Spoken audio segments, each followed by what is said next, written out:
아브라함이 가나안 땅에서 머문 지 10년이 지나도록 아직 자식이 없습니다. 하나님께서 그에게 자식을 약속하셨는데 아직까지 한 명도 없어요. 옆에서 이 모습을 안타까운 시선으로 바라본 그의 아내 사레가 한 가지 결정을 합니다. 그녀는 자신의 몸종인 애굽 여인 하갈을 남편에게 주어 자식을 낳게 하려고 합니다. 이것은 고대 사회에서 아내가 불임일 경우에 가문의 대를 잇기 위해 종종 취하는 방법으로 보입니다. 아브라함은 아내의 제안을 받아들입니다.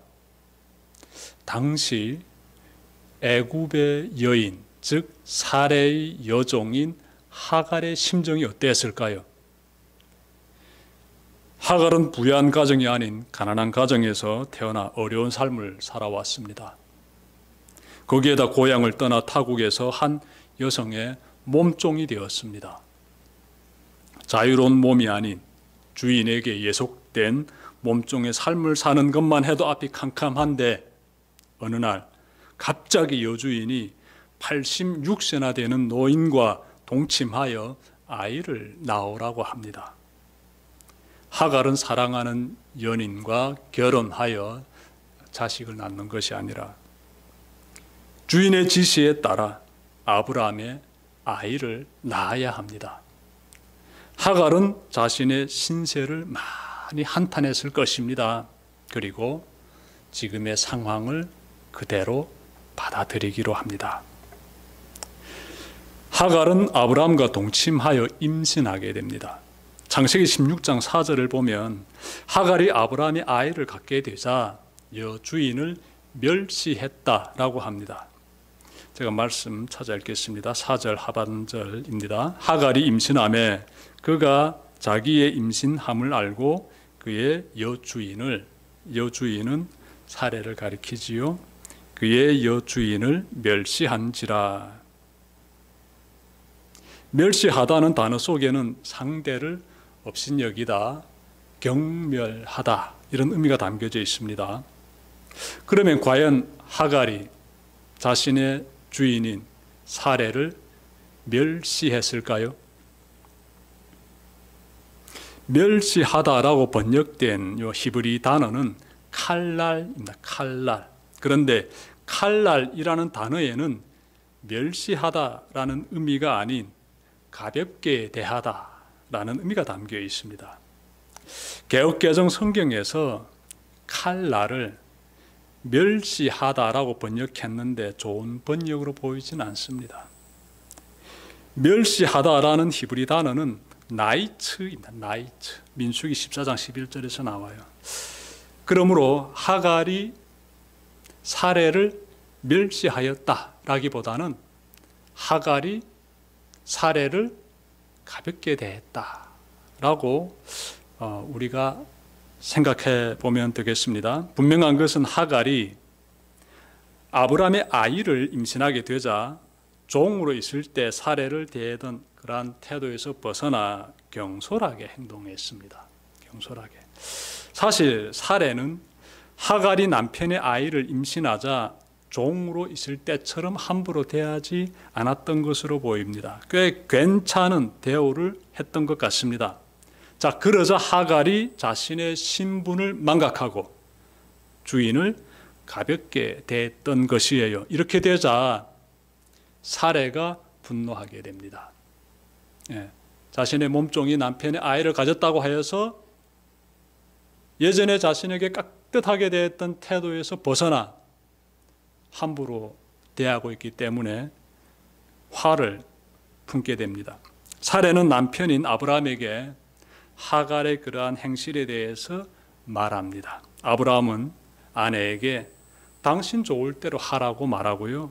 자, 이때부터 사레는 애굽의 여종인 그리고 아브라함의 아이를 임신한 그 하갈을 학대하기 시작합니다. 학대해요. 근데 그 학대가 심합니다. 가벼운 학대가 아니에요. 하갈이 주인의 집에서 도망칠 정도로 사레가 가하는 학대는 혹독했습니다. 하갈은 주인이 머물고 있던 헤브론을 떠나 애굽으로 가려고 합니다. 자, 고향으로 돌아가려고 마음먹은 것 같은데 아브라함은 자신의 아이를 임신한 그 하갈이 도망쳤다는 소식을 듣고 추격대를 보내지 않습니다. 얼마든지 추격대 보낼 수 있지요. 그 여성 붙잡아오라. 그 여성 내 아이를 지금 임신하고 있어. 이렇게 처리할 수 있는데 아브라함은 그렇게 하지 않아요. 네, 그냥 보내줍니다. 하갈이 자신의 삶을 살아가도록 관용을 베풉니다. 매우 쉽지 않은 모습이지요. 하갈은 임신한 몸으로 며칠을 걸어 어느 한 샘물가에 이릅니다. 지친 몸을 풀고자 이렇게 물 한 모금 마시고 앉아 있었겠지요. 그때 뜻밖에도 하나님이 보내신 사자가 그곳에 나타납니다. 하나님의 사자가 인간의 모습으로 나타났는지 아니면 빛나는 천사의 모습으로 나타났는지 그건 알 수 없습니다. 성경이 여기에 대해서 알려주고 있지는 않아요. 하나님의 사자는 하갈을 이렇게 부릅니다. 사레의 여종 하갈아. 좀 중요한 내용 같아요. 사레의 여종 하갈아. 왜 이렇게 부를까요? 하갈이 아브라함과 동침해서 그의 아이를 지금 임신하고 있지 않습니까? 그래서 아브라함의 첩 하갈아 이렇게 부를 수도 있지 않겠습니까? 그런데 아브라함의 첩 하갈아 이렇게 부르지 않고 사레의 여종 하갈아 이렇게 부르고 있습니다. 여기서 우리가 한 가지 깨닫게 되는 것이 있어요. 하갈이 아브라함과 동침할 때 아브라함이 첩이 되는 조건으로 동침한 것이 아니라는 거예요. 만약 아브라함의 첩이 되는 조건으로 동침했다면 그러면 하나님의 사자가 하갈을 부를 때 아브라함의 첩 하갈아 이렇게 부르게 되지요. 하갈이 장차 아브라함의 아이를 낳아도 여전히 사레의 몸종으로 살아야 되었던 것이에요. 그래서 사레의 여종 하갈아라고 부른 것입니다. 하나님은 당신의 사자를 통해 사레의 여종 하갈아라고 부르심으로써 하갈이 경솔했던 부분을 간접적으로 지적하고 계십니다. 막 강하게 꾸짖는 것 아니시지요. 간접적으로 이렇게 하나님께서 이렇게 지적하시는 것 우리가 생각해 볼 수 있습니다. 여러분, 하나님은 우리가 누구이며 그리고 어떤 행동을 하고 있는지를 다 헤아려 보고 계십니다. 하나님은 하갈이 누구이며 어떤 일을 행했는지를 다 아시듯이 우리가 무엇을 하고 있는지 다 알고 계십니다. 너무나 잘 알고 계십니다. 그러므로 하나님의 판단과 그리고 하나님의 지적은 매우 정확하다는 사실 꼭 기억해야 합니다. 우리는 하나님 앞에서 우리의 죄를 감출 수가 없어요. 하나님 너무나 잘 알고 계시기 때문에 그래요. 하나님의 사자는 하갈에게 이런 질문을 합니다. 내가 어디에서 왔으며 어디로 가느냐? 하나님은 하갈이 어느 곳을 바라보면서 현재를 살아가고 있는지를 질문하고 계십니다. 여러분은 어느 곳을 바라보며 그리고 어떻게 살아가고 있습니까? 당신이 바라보며 걸어가는 그곳에 당신의 미래가 있습니다. 세상의 쾌락을 바라보는 사람은 평생 쾌락을 쫓다가 생을 마감하게 됩니다. 그런데 많은 사람이 그 길을 쫓고 있어요. 우리는 인생의 방향을 잘 정해야 합니다. 하나님의 사자가 하갈에게 인생의 방향을 물어보자 하갈이 이렇게 답변 드립니다. 나는 내 여주인 사레를 피하여 도망하나이다. 자신의 상황을 그대로 지금 답변하는 것이지요. 그러자 하나님의 사자가 이렇게 말합니다. 이 내용이 아주 중요한데 제가 9절부터 12절 한번 여러분들에게 읽어드리겠습니다. 내 여주인에게로 돌아가서 그 수하에 복종하라. 내가 내 씨를 크게 번성하여 그 수가 많아 셀 수 없게 하리라. 내가 임신하였은즉 아들을 낳으리니 그 이름을 이스마엘이라 하라. 이는 여호와께서 내 고통을 들으셨음이니라. 그가 사람 중에 들나귀 같이 되리니 그의 손이 모든 사람을 치겠고 모든 사람의 손이 그를 칠지며 그가 모든 형제와 대항해서 살리라. 하나님께서 하나님의 사자를 통해서 하갈에게 하시는 말씀이었어요. 근데 이 말씀 보니까 우리가 정말 이 말씀 가운데서 크게 감동 가운데 받아 안게 되는 말씀 구절이 있습니다. 자, 11절 하반절 되는데 여호와께서 내 고통을 들으셨다 이렇게 말씀하고 있어요. 내가 아이를 임신한 가운데서 광야를 며칠 동안 걸으면서 그 가운데서 하나님께 막 울부짖었던 그 많은 기도의 내용들을 하나님께서 다 들으셨다는 것이지요. 하나님께서 다 들으셨을 뿐만 아니라 하나님께서 하갈에게 당신의 사자를 보내시어 희망을 심어주십니다. 희망을. 다시 말해 내가 아들을 낳을 것이며 네, 얼마나 복된 소식입니까? 그 후손이 크게 번성하여 셀 수 없을 것이라고 약속하십니다. 완전히 벅찬 약속이지요. 그러니 지금은 주인에게 돌아가라고 지시하십니다. 하나님 그 귀한 약속을 받아 아는 하갈은요, 자리에서 일어나 순종합니다. 돌아가게 되지요. 자신의 여주인인 사레에게로 돌아가고자 일어선 하갈을 바라보십시오. 그녀는 하나님의 약속을 꼭 붙잡고 있습니다. 그녀의 마음은 내일에 대한 찬란한 약속으로 밝게 빛나고 있어요. 그녀는 자신은 곧 아들을 낳게 되며 그 아들로 인하여 수많은 자손이 태어날 것이라는 그 약속의 복음을 굳게 붙잡고 있습니다. 하나님의 임재를 뜨겁게 경험한 하갈은 그 자리에서 매우 중요한 말 한마디를 하게 돼요. 13절 보십시오. 하갈이 자기에게 이르신 여호와의 이름을 나를 살피시는 하나님이라 하였으니 이는 내가 어떻게 여기서 나를 살피시는 하나님을 벼는고 함이라. 하갈은 하나님의 이름을 짓고 있습니다. 감히 하나님의 이름을 짓고 있어요. 하갈이. 어떻게 짓습니까? 나를 살피시는 하나님 이렇게 짓고 있습니다. 정말 놀라운 장면이에요.